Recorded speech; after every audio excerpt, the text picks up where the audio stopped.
안녕하세요. 문희입니다. 오늘은 개법장 진원입니다. 이제 천수경을 봉독하기 전에 경전을 하기 전에 이제 네 가지 달안을 했죠. 입으로 지은 죄를 맑게 하고 오방의 모든 신장들에게 편안하게 계세요라고 일러주고 이제 경전을 펴는 개송을 합니다. 그게 우리 비꼬운절에서는 한글로 되어 있어서 이 없이 심히 깊은 미묘한 법을 백천만급 지난들 어찌 만나리. 제가 이제 보고 듣고 받아지니 부처님의 진실한 뜻 알아지이다. 법장을 여는 지는 위 없이 심히 깊은 미묘한 법을 백천만급 지난들 어찌 만나리. 제가 이제 보고 듣고 받아지니니 부처님의 진실한 뜻 알아지다. 이 문구가 흔히 저도 이제 그렇게 이제 들었었는데 당나라 시대에 측천무에 이렇게 시였다, 개송이었다 이런 말씀도 있는데 이 문구의 핵심적인 내용은 이거죠. 내가 부처님 말씀을 듣는다는 것이 정말 힘든 일이구나. 이렇게 깊고 깊은 미묘한 법을 어떻게 만날 수 있을까? 그 이야기인데, 부처님 말씀이 깊고 깊다라고 이야기하는 핵심은 무엇일까? 핵심은 바로 여기에 있는 것 같아요. 우리가 불교를 이야기할 때 많은 분들이 이제 그러한 것을 이야기해요. 마음이라는 것은 가벼워서 그냥 둥그름 같죠? 그래서 마음은 헛개비예요. 그러면 내가 미묘한 법이 있어도 나의 마음, 나의 의식으로 이 법을 보려면 어떻게 봐야 될까? 법과 같은 내 안에 진실한 무언가가 있어야 돼. 이렇게 되면 내 안에 근원이 있어. 내 마음에 근원이 있어. 마음이라는 것은 떠돌고 변하고 이런 건데 이게 이제 부처님 말씀하신 것처럼 고정된 실체가 없는 건 마음이다. 이건 맞아요. 그러니까 고정된 실체가 없다 보니까 무언가 고정된 게 있어야 법과 하나가 되고 만날 수 있는 거 아니야. 이런 이야기를 하는 거거든요. 그러다 보면 내 안에 진정한 내가 있어. 참나가 있어. 이렇게 불교를 공부하면서 또다시 불교가 아닌 이 힌두이즘적인 신학적인 그런 개념으로 다시 돌아가는 경우가 생길 수가 있어요. 많은 분들이라고 해야 될까요? 저도 이렇게 그 유튜브를 하다 보니까 저는 너무 재밌어서 댓글 같은 거를 유심히 보고 제가 답변도 꼭 하는데 그렇게 하는 이유가 제가 보는 시야가 저도 이제 출가한 지가 이제 지금 또 한 20년 되다 보니까 이제 저는 제가 보던 게 익숙한 거죠. 익숙하다 보니까 제가 이야기하는 것은 저는 20년간 저의 상식이 돼 있는데 듣는 분들은 저랑 제가 다른 세상을 살고 있었겠죠? 저는 불교에 대한 어떤 학문적인 부분, 수행적인 부분, 이러한 부분을 막 고민하고 공부하고 하다 보니까 여기에 언어들이 익숙해져 있고, 여기에 사고가 익숙해져 있으니까 제가 이야기하는 것도 그렇게 되겠죠. 저는 제가 생각할 때는 최대한 쉽게 풀어서 이야기한다고 해도 제 이야기가 전문적인 이야기가 돼 있고, 어느 순간엔. 근데 저는 모르는 거죠. 그러면 제가 그렇게 이야기했는지 아닌지 내가 공부가 안 됐는지 됐는지 이런 부분에서는 이렇게 더 세심하게 살펴서 이야기했어야 되는데 라고 알 수 있는 가장 좋은 게 제 영상에 댓글 달린 거더라고요. 그래서 댓글을 이렇게 달아주시면 그걸 유심히 보고 이거에 대해서 또 제가 이야기한 영상을 댓글 쓰시는 분들께서 그걸 해석해서 쫙 써주시는 분들도 계셔요. 그걸 보면 제가 이야기한 것보다 너무 좋은 거죠. 그럼 그걸 보면서 저도 다시, 이렇게 설명을 할 걸 나는 이렇게 내가 좀, 이게 쉽게 풀어서 이야기를 못했구나. 이런 표현이 있구나 하고 배우기도 하고. 그런데 제가 이야기할 때 제 법문에 보면 제가 언제나 핵심적으로 이야기하는 게 있거든요. 부처님의 미묘한 말씀은 핵심은 무하다, 무상이다. 그러니까 부처님께서 우리 불교일 수 있는 가장 핵심적인 내용은 뭐냐 하면 고정된 실체가 없다. 세상은 다 변화한다. 그러니까 무아, 무상 그러니까 이게 내가 없어. 그리고 상이 없어. 이렇게 착각하시는데 그런 내용이 아니고 나라는 것을 고정시킬 수 없어. 이게 어려울까요? 나는 변화하고 있는 존재야. 그러니까 나를 무엇으로 고정시키면 안 돼. 나도 그렇기 때문에 모든 세상을 이루는 모든 모습, 표상, 내가 느끼는 거, 아니면 내가 보는 거, 내가 인식하는 모든 것도 나처럼 다 변화하고 있어. 이 세상은 다 변화해. 변화하지 않는 건 없어. 이것이 부처님께서 부처님일 수밖에 없는 불교가 불교인 이유거든요. 즉 불교 그러면은 무아 무상이라는 것이 뿌리로 내려져 있는 거예요. 그래서 이 뿌리가 사라져 있다. 그럼 불교가 아닌 사이비가 되는 거예요. 줄기가 나와서 이렇게 기둥에서 줄기가 뻗어 있는데 이것이 지금 2500년이 지난 지금 우리가 볼 때 불교 수행이야 했는데 뿌리에 무아 무상이 없는 딴 이야기 한다. 그래서 제가 이 딴 이야기의 핵심이 참나, 지나봤다고 하는 거다. 그래서 이것은 잘못됐어 라고 이야기를 계속하는 이유가 하나의 부분에서는 정말 중요한 부분이지만 어떤 부분에서는 이 뿌리가 부처님의 말씀이 아니기 때문이에요. 그러면 사입이에요. 근데 제가 이렇게 이야기하는 또 하나의 이유가 있어요. 뭐냐 하면 제 댓글에 이렇게 제가 참나를 막 좀 비판을 하죠. 불교 아닙니다. 이거 힌두이즘입니다. 신학입니다.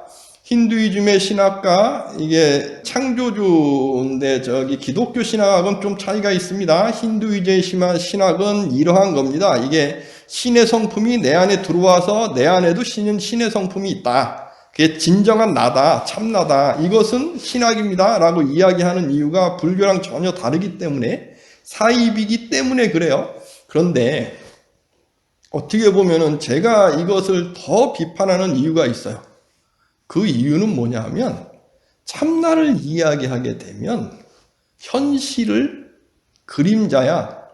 현실은 내가 들어가서 내가 현실에 참여해서 극복해야 돼 라고 하는 부처님이 말씀하신 무아의 핵심적인 이유를 모를 수가 있어요. 참나 진화라는 건 이 현실 너머에 있는 세계를 보게 되고 현실 부적응자를 양성할 수 있기 때문에 그래요.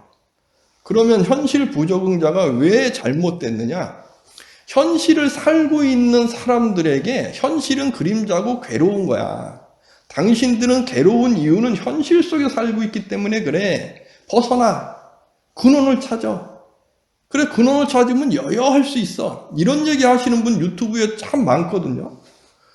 제가 욕을 계속 먹기도 하는데 가사장삼수하고 이러한 이야기 하시는 분도 제가 봤어요. 근원이 있고 여여함이 있는데 현실의 마음이라는 것은 계속 변화하고 있고 이 불교랑 뭔가가 이 가지가 오묘하게 섞여 있어요.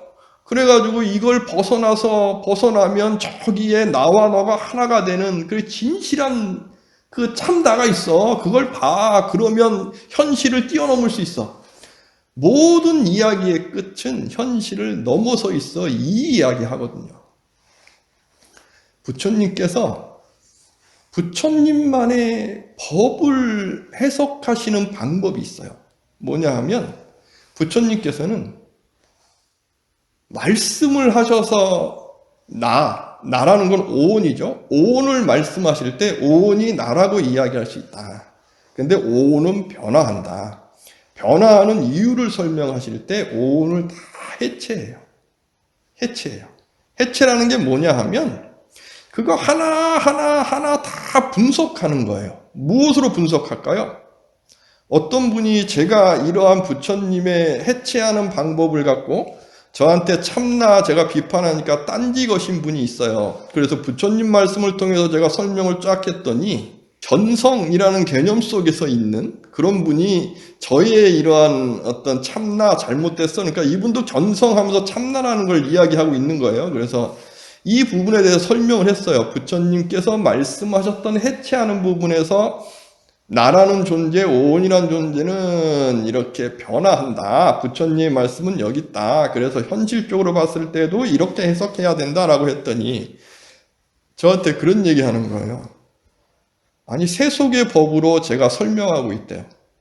세속을 떠나 있는 부처님의 말씀. 그래서 제가 거기에 더 말을 안 하고, 아유, 말씀 감사합니다. 라고 끝냈어요. 끝냈던 가장 큰 이유가 참나를 이야기하고 뭐 부처님 성품을 받다 견성받다 견성성불했다라고 이야기하시는 분들은 해체할 줄은 몰라요. 그리고 종합할 줄 알아요. 그리고 내가 그렇게 수행해 왔어. 나는 여러분하고 달라. 여러분들은 현실이라는 세속법에 있어. 나는 세속법을 벗어나 있어. 벗어나 있기 때문에 부처님의 원성품을 나는 봤어. 이러한 인식에 꽉 잡혀 있거든요. 설명을 할 수가 없어요. 이분들은 절대 경전을 봐도 이러한 경전에 자기의 내용을 합리화할 수 있는 대승경전의 법화경을 보든가 금강경을 보든가 반야심경을 보거든요. 본인이 보고 싶어 하는 눈으로.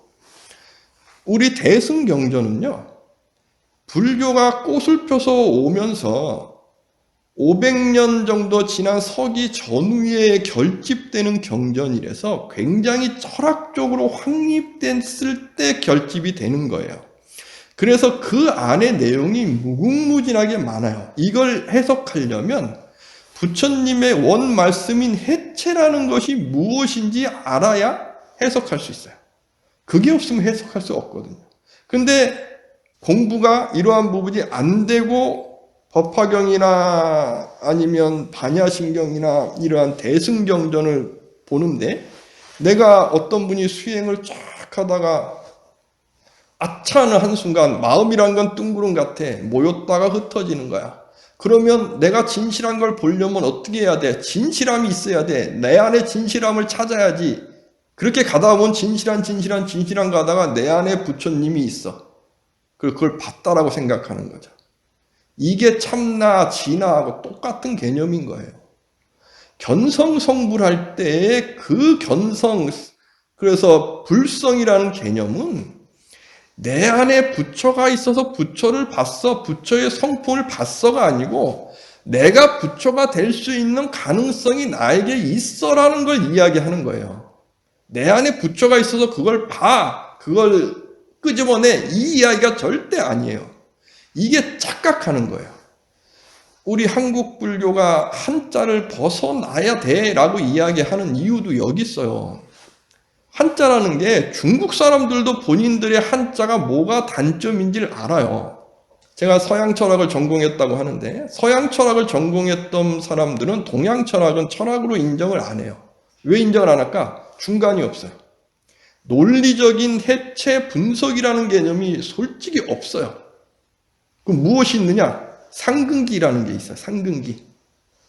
물리를 통달했다는 이야기 들어보셨죠? 한자를 해석하는 공부의 가장 최고의 경지는 물리가 트이는 거예요. 물리가 깨지는 거. 이걸 말로 표현할 수 있나요?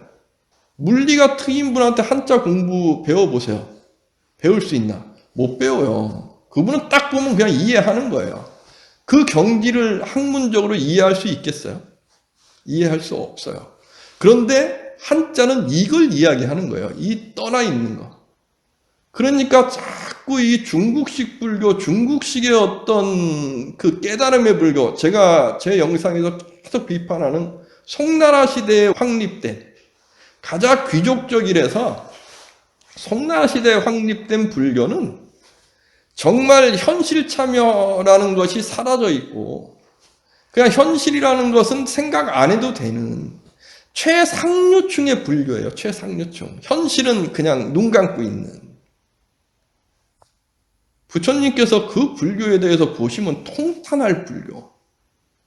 상근기 강조하는 불교. 왜 상근기를 이야기하겠어요? 태어날 때 혜택받고 태어났어요. 그리고 다 무식한데 나는 한자 공부하고 성인의 말씀을 봤어요. 그러면 당연히 나는 상근기겠죠. 그럼 부처님의 공부도 나는 상근기 공부하겠죠. 너희들은 못 따라와. 상근기 강조하게 되는 거예요. 세상에 불교에 상근기가 어디 있어요? 저는요, 초기 불교 더 뛰어나 이런 생각 없어요. 저는요. 대승불교 더 뛰어나 이런 생각 없고요. 저는 다만 부처님의 정말 그 모습 깨달으셔서 부처가 돼서 모든 인도의 나라의 왕들이 와서 고개를 숙일 수 있는 그분, 그러면서 그분 부처님의 삶을 보세요. 완벽하시잖아요. 완벽이라고 해야 될까요? 인격적으로 완전히 성숙하셨잖아요. 그 깨달음의 경지를 제가 어떻게 깨달음의 경지를 이해할 수 있겠어요? 제가 볼 수 있는 것은 삶 속에서 이분이 어떻게 현실을 참여하시면서 힘든 사람에게 손을 잡아주고 모든 차별 없이 모든 분들을 평등하게 다 이끌고 가느냐. 이런 분만큼 정말 위대한 분이 없지 않을까요? 저는 부처님 외에 이만큼 대단하신 분은 솔직히 예수님 정말 대단하셔요. 예수님도 그런 평등함 이야기하시잖아요. 그 2000년 전에 예루살렘에서 그 신의 대리인이라고 하는 분들이 신을 이야기하고 있을 때 예수님은 이거 잘못됐어. 너희들 잘난 사람 상근기잖아요. 상근기 있다고 하는 사람들 너희들 이용해갖고 돈 다 빼먹고 있는 거잖아. 그리고 너희들 잘났다고 너희 지금 신 이용해 먹고 있는 거잖아. 깨달음 이용해 먹고 있는 사람들처럼. 깨달음이란 현실 너머에 있어. 나는 그거 안 거야. 참나 나는 알아. 계속 참나봤다는 분들은 계속 저한테 이야기해요. 제가 언제나 이야기하거든요. 무와 무상 부처님의 뿌리다. 이거 설명해봐라. 이거 설명 못하고 본인들이 봤던 아주 최상의 이야기 같은 것들 한자 이야기 하면서 저한테 쫙 해갖고 문자 보내요. 이거 설명해보라고. 내가 미쳤어요. 그걸 설명하게. 그냥 본인들 시야로 이렇게 생각하고 있는데. 불교의 핵심적인 내용, 무와 무상. 이거 이야기해봐, 이거 봐, 이거 공부해 라고 이야기하면 끝나는 거예요. 근데 그 이야기는 답변 못해요. 그냥 이야기하는 게 근원, 무슨 여여함, 예? 조사를 만나면 부처를 만나면 부처를 죽여라, 이런 이야기. 저한테 딴지거는 내용은 정해져 있어요. 내용들이. 이제는 보면 알겠어요. 예수님 같은 위대하신 분들도 이걸 비판하는 거예요. 신이 정말 있다고 한다면 모든 사람에게 사랑을 전달하는 것이 너희에게만 전달하는 거 아니다. 실천하자. 예수님도 그러신 분이시고 부처님께서는 2500년 전에 그 계급사회, 인도는 계급사회잖아요. 거기에서 부처님은 두 번째 계급이신데 첫 번째 계급이라는 수행자에 가셔서 거기서 최하위 계층인 본인의 이발사 수행자로 만들어서 걱정 계속 하시잖아요. 그 시대 사회에서는 차별받는 사회니까.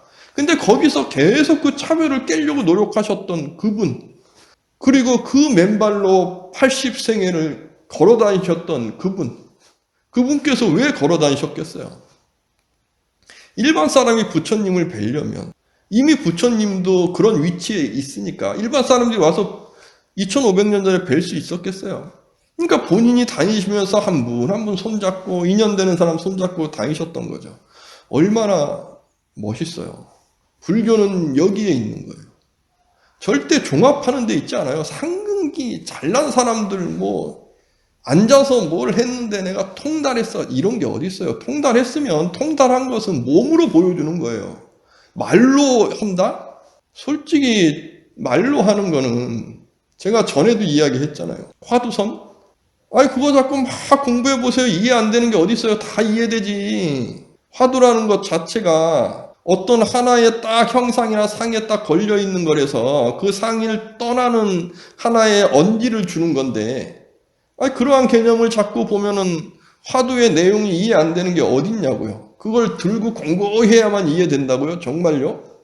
저는 그런 생각 해본 적 없어요. 화두라는 것이 하나의 수행법으로서 정말 최고 상근기 최상의 수행법이다. 저는 그런 것도 반대예요. 어떻게 수행법이 최상의 수행법이 있을 수가 있어요? 부처님 말씀이 최상의 수행법이고 부처님 말씀은 누구나에게 다 평등한 수행이에요. 그래서 부처님께서는 경전에 언제나 말씀하시는 거죠. 방편설. 방편설이 뭐냐? 사람에 다 따라서 그 사람의 이해할 수 있는 범위에 따라서 설명해 주라. 사람마다 이해할 수 있는 범위가 다르고 기질이 달라요. 받아들이고 생각하는 게 다른 거죠. 그러니까 거기에 맞춰서 이야기할 수 있는 방편설이 정말 되고 있는 사람이 진정한 수행자고 진정한 법을 아는 사람이다. 그래서 이러한 것을 계속 공부해라고 강조하시는 이유도 여기 있는 거죠. 부처님 법은 차별이 없어요. 어떻게 법에 차별이 있을 수 있어요? 그런데 어떻게 부처님 법이 현실이 있고 현실 넘어가 있고 따로 있을 수 있겠어요? 분명히 부처님께서도 깨달음, 열반을 말씀하셔요. 열반이라는 것이 현실 너머에 있느냐? 그렇지 않아요. 현실이라는 것은 이미 변화하고 있는 무상의 존재가 모여있는 상태인데, 현실이라는 것은 이 현실 너머에 무언가 있다 그러면 무상이 아닌 무언가의 진실된 깨달음의 세계가 있다라고 착각하면 안 되는 이유가, 깨달음이라는 것, 열반이라는 것은 현실의 차원이 확대되는 거예요. 어떻게 현실 너머에 무언가가 있을 수가 있어요? 현실 따로 있고 무엇이 따로 있고 이런 게 어떻게 있을 수 있냐고요. 부처님 법이 미묘하고 또 미묘한 이유가 여기에 있는 거예요. 현실에 있는 거다. 현실에. 그러면 이러한 것을 무엇으로 알 수 있느냐? 부처님께서 수행하시는 그 모습을 보면 알 수 있다니까요. 제가 저번 영상에서 이야기하다 그냥 넘어갔는데, 한 부분 뭐냐면 부처님께서 결혼하시고 아들 다 낳으시고 이렇게 출가했다 그러면서 딴 얘기하다가 이걸 설명을 못했는데, 2500년 전의 수행자는 그 시대의 문화 자체가 그냥 수행하면 안 돼요. 가정을 이뤄서 후대를 만들어 놓고 경제력으로도 먹고 살 수 있게 최상류층에 다 만들어 주고, 그리고 수행자가 되는 거예요. 그리고 비구가 되는 거예요. 2500년의 수행은 그래요. 그러니까 부처님께서도 결혼하시고 라울라 아들을 낳고 나오시는 거예요. 그래야 현실의 집단이 유지되니까. 현실을 그냥 그림자야 뭐야 하고 버리는 거 아니에요. 힌두이즘 수행도 현실이 있어야 되니까 타협 보는 거라니까요. 문화라는 건, 불교라는 것이 힌두교의 영향을 받았기 때문에 어떤 부분에서는 천수경은 힌두교적인 이야기하는데 그렇지 않다니까요. 문화라는 것은 내가 살아가면서 느끼는 거라서 문화의 옷을 입더라도 뿌리의 정신의 무아, 무상, 부처님의 정신, 그것이 변하지 않고 있다고 한다면 이건 불교적으로 그것을 가져와서 소화시킨 거예요. 그래서 부처님께서도 수행을 하실 때 힌두교 수행을 막 하시는데 그걸 불교적으로 소화시켜 오시는 거거든요. 그러면서 불교만의 수행을 하시는 거예요. 불교만의 수행을 하실 땐 뭐냐면, 힌두교에서는 진화를 찾아가잖아요. 참나. 그러니까 현실을 버려야 되는 거예요. 명상을 통해서도 진화 참나를 찾아야 되니까 내가 명상에 들어서 진화의 세계에 가서 신과 하나의 세계에 쫙 하나 하는 거예요. 지금 대한민국의 명상이 90% 이상이 힌두이즘 명상이 하나의 헤게모니를 잡고 있어요. 그래서 힌두이즘 명상은 다 이거예요. 부처님께서 초기에 했던 명상. 내가 명상을 통해서 초월감을 갖고 신의 세계와 나의 진화를 찾아서 하나가 돼서 행복을 누리는 것. 그래서 명상하시는 분들이 다 현실이 힘들어서 도망 나오는 하나의 방법으로 명상을 하는 경우일 수 있어요. 이것을 저는 비판하진 않아요. 현실이 힘들 땐 필요해요. 명상이라는 걸 통해서 현실을 잠시 벗어나야 되는 때도 필요해요. 그러나 우리는 현실을 살아요. 그럼 명상은 현실에 참여해서 현실을 이겨내는 힘을 키워줘야지, 현실을 벗어나는 어떤 초월적인 이것만 강조하면 되겠냐 이거예요. 현실 부적응자, 아예 부적응자를 만드는 거잖아요. 그래서 제가 부처님께서 강조하신 사마타 윗바사나, 마음챙김이라는 것은 이거는 기본적인 겁니다. 기본적인 거고, 사마타 윗바사나라는 이러한 개념 속에서 나의 습, 모든 내가 바라보면 습에서 나오거든요. 이걸 딱 바라봐서 딱 끊을 수 있는 것. 세상이 이렇게 변화가는 세상 속에서 내가 괴로워하고 있어. 얻으려고 이러한 걸 바라보는, 그래서 윗바사나의 지혜, 그래서 내가 이렇게 움직이네? 라는 걸 딱 잡을 수 있는 것. 이러한 힘을 키우면 현실에 내가 참여해서 현실의 주인공으로 현실을 누릴 수 있는 거거든요. 이것이 불교의 명상이에요. 불교만의 명상은 여기에 있는 거예요.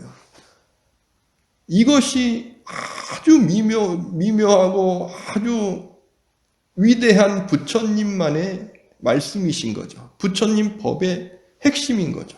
그래서 부처님께서는 해체하시는 거예요. 모든 대상이 뭐냐 하면 나도 대상일 수 있어요. 내가 바라본다 그러면 오온도 내가 바라봐서 해체하려면 오온도 대상일 수 있고, 모든 법은 대상 없이 이루어지지 않습니다. 연기라는 관계 속에서 이루어지니까 나도 다 해체하는 거예요. 오온 그러면 색, 수상, 행식.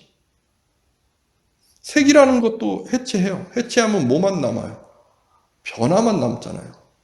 모든 물질을 해체해 보세요. 변화만 남지. 그것이 그냥 고정된 실체로 남나요? 그렇지 않아요.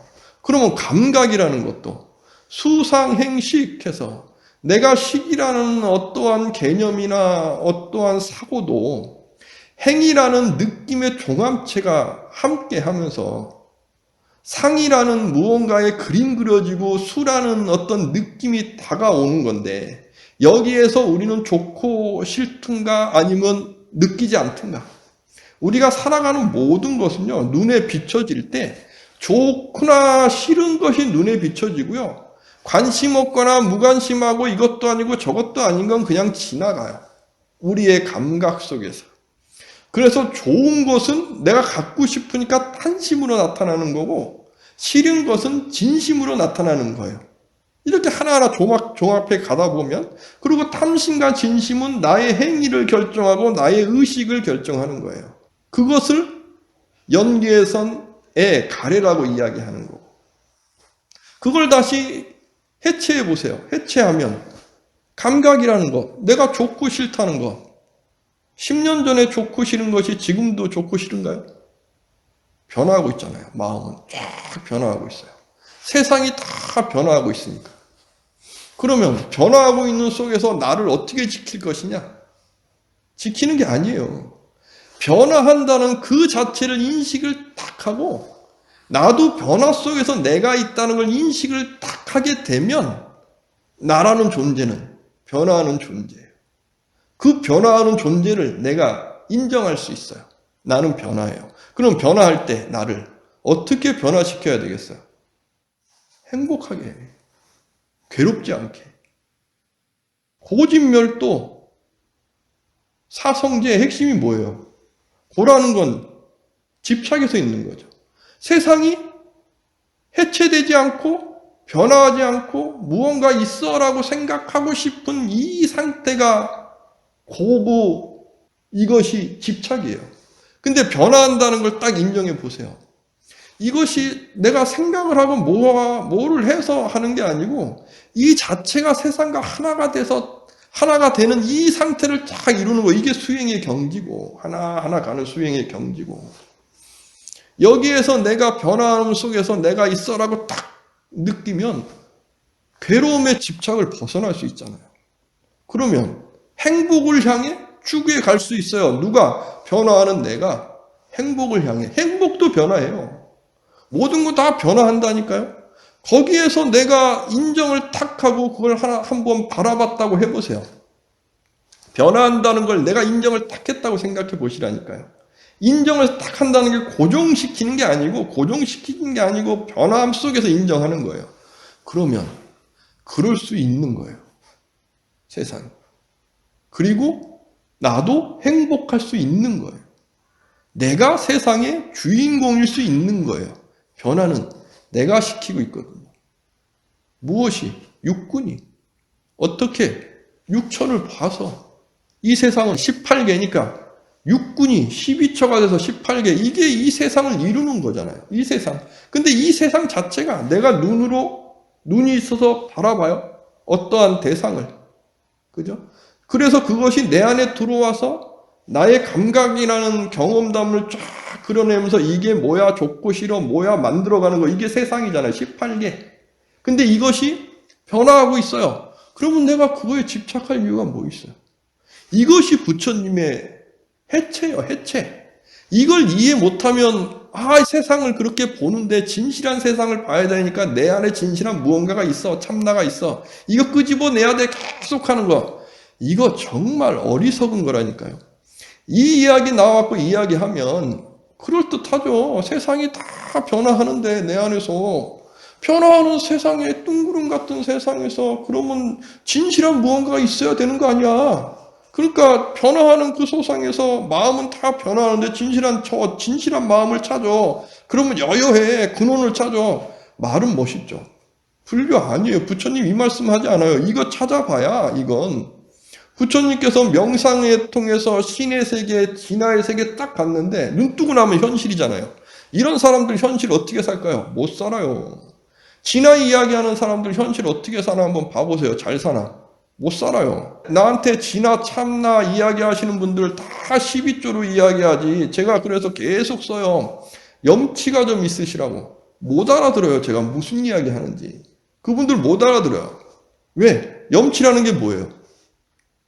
부처님께서 자인하교 그 참나 진화 찾는 그 사람들에게 부처님께서 하신 말씀이셔요. 염치를 모른다 저 사람들은. 왜 참나 진화 찾는 사람들이 염치를 모를까요? 본인이 본 참나 진화가 전부라고 생각하니까 현실에서 살고 있는 사람들은 다 잘못된 거야. 그러니까 이 사람들을 무시하고 본인들 살거든요. 염치 없는 거죠. 그걸 본인들은 몰라요. 제가 댓글로 달아줘도 그게 무슨 뜻인지 모르는 거예요. 어떻게 해요? 그렇게 찾아가는데. 참나 진화 찾으면요. 현실에서 내가 현실 속에 참여해서 이겨내지 못해요. 부처님께서 참나 진화가 아닌 진정한 해체 속에서 이 세상도 다 해체해서 보면 다 변화하고 있어. 변화함 속에서 내가 행복을 찾아가는 것은 이 인식을 한번 딱 들어보세요. 그럼 세상에 내가 주인공이 될 수 있는 거예요. 세상이 다 변해가는 이 세상 속에서 내가 뭐 집착하고 뭐 할 게 뭐 있어요? 지금 내가 못났을 뿐이지. 지금 나에게 재물이 없을 뿐이지. 지금 나에게 명예가 없을 뿐이지. 그죠? 명예가 있고 재물이 있고 있는 거 왜? 나에게 다가오면은 이거 왜 거부해요? 내가 집착 안 하면 되잖아요. 모든 것, 명예라는 것도 왔다가 사라질 거예요. 그거 알면. 명예가 온들 간들 뭔 상관이 있어요? 오면 좋죠. 재물이 온들 간들 뭔 상관이 있어요? 오면 좋죠. 불교는 절대 재물이 오고 명예가 오고 하는 거 거부하는 게 아니에요. 그렇다고 집착하는 것도 아니에요. 오고 가는 건데 세상에. 그리고 재물이 있으면 좋잖아요. 최선 다하는 거고 집착 안 하는 거고 내 삶을 내가 누리는 거고. 이것이 우리 불교가 이러한 현실의 삶 속에서 얼마나 이야기하는데 나를 긍정적으로 키우고 정말 최선을 다할 수 있는 이야기일 수 있어요. 정말 심이 깊은 미묘한 말씀이시죠. 부처님의 말씀은. 그 말씀을 개법장지는 정말 그 말씀을 열어보세요. 부처님의 진실한 말씀을 열어보세요. 그러면 정말 행복으로 갈 수 있는 길에 갈 수 있어요. 저도 이런 이야기를 하고 있지만 제가 그러한 길에 어느 경지에 가갖고 그걸 누리고 있는 사람은 절대 아니에요. 저도 이러한 수행을 하고 있는 거니까. 그런데 내가 1년 전, 3년 전, 10년 전, 20년 전에 나하고 봤을 때 지금 내가 집착 안 하고 괴롭지 않을 수 있구나라는 걸 알 수 있어요. 그때 그 정말 못났던 나를 볼 수 있거든요. 그러면 더 나를 해체하고 더 고정된 실체가 아니야 생각하고 거기에서 현실 속에서 현실 너머에 있는 거 아무것도 없는 걸 아니까 현실 속에서 내가 누리고 주인공이 될 수 있도록 노력할 수 있고 그렇게 하면서 나의 차원을 확장시킬 수 있고 세상은요 고정되어 있지 않아요. 또한 고정되어 있지 않고 사람마다 다 복력이 있고 기질이 있기 때문에 살아가는 세상이 다 달라요. 경계에 그러잖아요. 자기가 보는 세상이라는 건 다 깜냥에 있어요. 깜냥. 나의 깜냥 안에 세상이 있는 거죠. 이 깜냥을 깨는 거예요.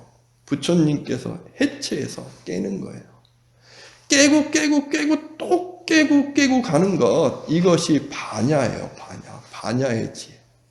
그래서 반야의 지혜를 이야기하시는 반야신경도요. 공을 체득해서 뭐 깨닫는다, 뭐 반야신경을 이야기하는데 그런 이야기 하시는 분 있어요. 반야신경에 공성을 체득하면 깨달을 수 있다고. 반야신경이 공을 이야기하는 게 절대 아니에요. 반야신경 공 이야기하는 거 아니에요. 이 이야기 하시는 분 정말 반성하셔야 돼요. 반야신경은 공을 이야기하는 게 아니고요. 구경열반에 둘 수 있는 수행 체계를 하나 공이라는 개념으로 해체시키고 있는 거예요. 그래서 반야신경이 처음 이야기하는 게 뭐예요? 오온은 공하다. 그리고 육군도 공하다. 공이라는 것이 무상무아예요. 제가 저번에 말씀드렸듯이 공이라는 개념은 힌두이즘의 하나의 그 진실된 세계가 있고 그림자 세계가 있고 그림자 세계는 진실도 아니고 이것도 아니고 뭐 공이라는 개념의 철학적인 언어가 만든 거를 불교에서 차용해 온 거예요. 공성이라는 거, 공의 성품이라는 개념, 공이. 그래서 공은 무상무아라는 개념으로 해석하시면 돼요. 공 자체가 무상무아예요. 그러니까 오온이 공하다, 오온은 무상무아하다. 고정된 실체가 아니다. 그냥 고정된 실체가 아니다라고 생각하시면 돼요. 그리고 반야신경 보세요. 육군도 그렇다. 육초도 그렇다. 육계도 그렇다. 그리고 사성제도 그렇다. 연기도 그렇다. 그러면서 다 해체하는 거예요. 이걸 제대로 보는 것이 반야의 지혜를 키우는 것이고 반야의 지혜를 키우면 구경열반에 든다. 이 말씀하시는 게 반야신경이에요. 해체하는 거예요. 해체. 세상의 해체, 나의 해체. 반야신경의 핵심은 여기에 있는 거예요. 여기에. 이걸 잘못 이해하니까 뭐 공성이 무슨 대단한 뭔지 제가 계속 이야기하잖아요. 공성 대단한 거 아니라고. 뭐 공성이 무상이 무슨 대단한 무슨 뭐 철학적인 뭐가 있는 것 같지. 단순한 거예요. 세상은 그냥 고정돼 있지 않아요. 색도 고정돼 있지 않고 수상행식도 고정돼 있지 않아요. 이거 현대에 와서 현대의 과학이 얼마나 발전돼 있는데 이것도 이해 못해가지고 무슨 이걸 이해하면 깨닫는다. 깨달아만 이해할 수 있다. 이런 이야기 하시는 분들 자기가 상근기가 자라나고 싶고 뭐 이런 거 아니라고요. 불교는 철저하게 현실 삶 속에 있어요. 현실 삶. 현실 너머에 무엇이 있다. 현실 너머에 무엇이 어디 있어요. 있다 그러면 이거 신학이에요. 그렇잖아요. 신의 세계가 있고 세상을 창조했으니까 현실 너머에 이 세계가 있는 거잖아요. 불교는 이러한 것을 부처님께서 부정하시잖아요. 명상을 통해서 참나돼서 신성을 딱 갖는데 깨어나면 현실이에요. 명상은. 부처님께서는 그래서 이 명상, 지금 우리나라에서 하는 명상, 초월 참나 이야기하는 이 어리숙한 사람들이 이야기하는 이 명상 비판하신 거예요. 그러니까 그 다음에 남는 것, 그러면 나의 업식을 이겨내야지 하고 고행하시는 거예요. 고행의 제 끝에서는 죽어야만 확인하는 거예요. 부처님은 이 현실에서 확인해야 되는 거예요. 이 현실 세계에 열반이 있는 거예요. 현실 너머에 있는 거 아니에요. 열반, 그러니까 부처님께서 열반에 드셨다 그러니까 현실 너머에 어디 갔다 절대 아니라니까. 이 현실의 차원을 그 열반이라는 경지 속에서 소화시키는 개념인 거죠. 현실 안에 있는 거예요, 현실 안에. 그래서 부처님께서는 이 고행도 버리고 부처님만의 수행하시잖아요. 앉으셔서 현실을 비추고 나를 비추고 그리고 해체하고 분석하고 나를 분석하고 해체하고 세상을 분석하고 해체했더니 뭐만 남아요? 와, 변화만 남는 거죠. 변화. 법이라는 것은 변화 속에서 대상과 함께한다. 연기. 태어나고 죽고 태어나고 죽고 하는 것도 다 변화한다. 더불어 함께한다. 현실 속에서 행복이 있다. 불교가 현실 너머에 행복이 있다. 이거 불교 아니라니까요. 저는 제가 강조하는 불교, 제가 생각하는 불교는 여기 있어요. 초기 불교? 지금 현 시대의 시대정신, 지금 우리가 살고 있는 이 현실에 도움이 된다. 부처님의 원 말씀을 통해서 그 초기 불교의 수행법들이 도움이 된다. 갖고 와야죠. 중국의 선불교? 도움이 된다. 갖고 와야죠. 그런데 저는 송나라 시대의 이 화두선, 이 제일주의, 상근기, 견성성불, 불림문자, 저는 이거 반대한다. 왜? 아차 실수하면 현실을 부정하게 되니까. 현실 부적응자 양성하니까. 왜 출가한 스님들은 현실에 참여를 안 해요? 이 불교가 이걸 계속 강조하니까. 부처님께서 언제 스님들에게 현실 참여하지 말라 그랬어요? 탁발 계속 시키시잖아요. 탁발이 현실 참여하는 거 아닌가요? 집집마다 가서 밥 한 끼. 그냥 밥만 갖고 오면은 이거는 거지죠. 우리는 밥을 갖고 오는 게 아니고 법을 설해주면서 이분들에게 복을 짓게 해주는 거예요. 복전이잖아요, 복전. 절에 와서 우리가 보시를 받는 이유도 보시를 하신 분들에게 부처님 법음을 전해드리고 행복할 수 있는 방법을 알려주고 집착하고 괴로움의 고집이라는 괴로움의 집착을 벗어날 수 있는 방법, 사성제, 또 이러한 아주 바른 팔종도 이러한 것을 알려주는 것, 현실 참여하는 거잖아요. 이게 사라져 있다. 그러면 이건 불교가 아니고 힌두교라니까요. 자이나교고. 부처님의 정말 미묘한 말씀은 여기에 있어요. 여기에. 이제 오온과 육군과 12처와 18개와 제4성제와 12연기도 이렇게 한번 쫙 설명을 좀 드리고 화엄경을 한번 들어가야 될까요? 이 기본적으로 좀 있으셔야 되는데 이미 저도 이러한 기본이라는 것이 저는 이렇게 확립이 돼 있다 보니까 제가 다 이게 돼 있다고 착각하나 봐요. 그래서 제가 이야기가 어렵다는 이야기를 계속 듣는데 내가 지금 이게 착각하는구나. 더 좀 풀어야 되는데 제가 다음 시간에는 우리 이제 천수경을 하는데 모든 불교의 모든 게 다 그래요. 핵심적으로 이것이 이해가 되시면 불교라는 수행이 어떤 수행이고 정말 불교가 현실에 참여해서 괴로움을 극복하고 집착을 극복하는 방법을 이야기하시는 거구나. 이게 해체구나, 해체. 해체하면 진정 내가 행복해질 수 있구나. 나라는 존재 자체가 변화함 속에서 변화하는 그 존재를 나를 인정하는구나. 그러면 나를 하루 나를 키워가기 위해서 반성할 수 있구나. 내가 변화하고 있는데 나를 반성을 왜 못해요? 반성 못한다. 참나 찾으면 반성 못해요. 절대 못해요. 내 안에 진실한 걸 찾았는데 어떻게 내가 잘못할 수 있어요? 잘못 인정을 할 수 없어요. 그래서 참나 희한한 수행했던 분들이 자기는 옳은데 자기에 대해서 이야기하면 너는 나의 경지에 못 와서 못 듣는 이유가 여기 있는 거예요. 참나 수행이 아주 큰 단점인 거예요. 귀가 막혀요. 내가 뛰어난데 어떻게 들려요? 저한테 댓글 하시는 분이 그런다니까요. 본인은 99.9%가 불교를 제대로 이해 못한대요. 자기만 제대로 이해했대요. 참나를 봤기 때문에. 뭐라고 이야기를 뭐라고 해주겠어요. 그러니까 그분한테 할 말은 딱 이건 거예요. 부처님의 무아무상은 아시냐? 말 못해요. 그냥 본인이 이야기한 참나란 개념을 갖고 반야신경의 불생불멸은 이런 뜻 이렇게 갖고 오고 있는 거죠. 답답한 거죠. 부처님의 미묘한 법을 아무나 만날 수 없어요. 해체할 수 있어야 돼요. 그래서 오온을 해체할 줄 알고 이게 근본이에요. 근본. 무상무아라는 개념을 갖고, 무상무아 어렵지 않습니다. 제가 다음에 한번 정말 쉽게 설명을 한번 해보겠습니다. 무상무아 어렵지 않고 이 개념을 갖고 오온을 무상무아라는 개념으로 해체하는 거예요. 내가 오온이거든요. 그리고 나를 이루는 근본, 안이비설신이 육군, 색성향 미척법, 합치면 12처, 그 다음에 또 내 안에서 눈에 어떤 이걸 갖고 와가지고 의식을 일으키는 것, 판단하고 일으키는 건 안식, 이렇게 식을 일으키는 것 또 6개, 18개.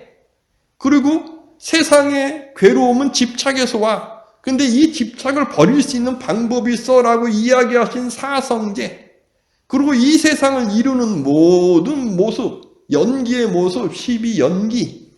이것이 불교의 기본이에요. 이것이 반야에 가는 기본이에요. 이걸 해체해서 보고, 종합해서 보고, 해체해서 보고, 종합해서 보고, 이걸 다 할 줄 알면, 그러면 남는 건 딱 하나 남는 거예요. 나. 변화하고 있는 나. 그러면 세상을 긍정하게 돼요. 내가 변화하고 있는데 세상을 부정할 게 뭐 있고, 내가 변화하고 있고 세상도 변화하고 있는데 세상에 내가 힘들 게 뭐가 있어요? 힘든 이유는 내가 변화를 인정 안 하니까. 변화를 인정하고 내 변화하면서 나를 성숙시키고 있어 보세요. 성숙도 변화예요. 그러면 세상에 내가 맞서서 세상의 주인공이 될 수 있다니까요. 이게 불교의 아주 큰 힘이에요. 주인공이 될 수 있는 것. 변화하고 있기 때문에 주인공이 될 수 있고 해체되고 있기 때문에 주인공이 될 수 있어요. 상근기 배운 게 많아서 이런 거 아무 필요 없어요. 이것만 하시면. 그러면 개법장진언을 할 수 있어요. 부처님의 미묘한 말씀에 내가 들을 수 있는 진언을 할 수 있는 거죠. 오늘은 개법장진언에 대해서 설명 들었습니다. 다음에는 제가 한번 이러한 오온서부터 해서 한번 쫙 좀 설명을 좀 제가 해드리겠습니다. 감사합니다.